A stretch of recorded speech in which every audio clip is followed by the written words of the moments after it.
Multiplayer definitely is at the centre of Crackdown 2. Non-stop crazy action. It's a very physical game. You can ram people out of the way and it flips them up and they spin off into the sky. With plenty of explosions. Just general awesome action all around. Picking up vehicles, throwing them across the road. A multitude of weapons at your disposal. If you can break it off, you can use it and you can hit people with it. It can just cause complete devastation. We just thought, right, well, let's go all out. Let's give them as much as we possibly can. In order to make things clean, you destroy everything. You know, fire cleans all. Episode 1, Fun with Friends. A lot of people love the fact that you can have this open world environment and mess around with your mates. We've doubled the amount of players for co-op. We've turned it up to 4-player co-op, 4 times the people, 4 times the fun, basically. There's so many things to do in the city, it's pretty remarkable that we've managed to fit that in. We have to make all of those missions support 4 players. And not only that, we have to make sure that those missions are supported for 4 players, playing 4 different missions scattered around the world of Pacific City.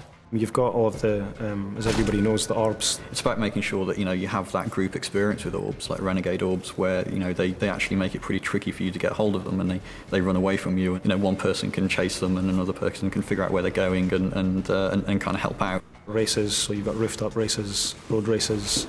You've got all the achievements in the game as well, and there are a bunch of stats that we track that also go on leaderboards. I'm getting excited, citizen. You must remain composed.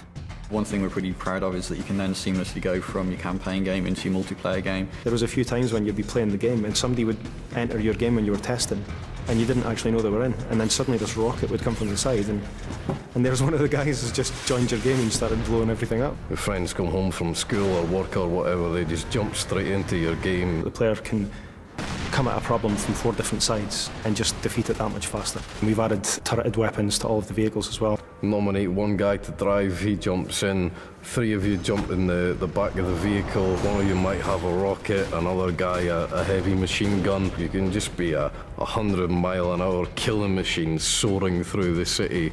It's awesome. It's really down to the player to try and figure out tactics and strategies to use co-op gameplay. You can decide to ignore any direction you've been given and just mess around, do what you like. And we've added in the 16-player PvP. We support up to 16 people in the online game, and that's varying on different game types. At the moment we've got 3 different game modes: Deathmatch, Team Deathmatch and Rocket Tag. Rocket Tag's a little bit different. Basically, you've got to carry the orb for as long as possible, and the longer you carry it, the more points you score. Everybody's chasing one guy, rather than it being kind of everybody against everybody. It's a lot more over the top than what's around at the moment.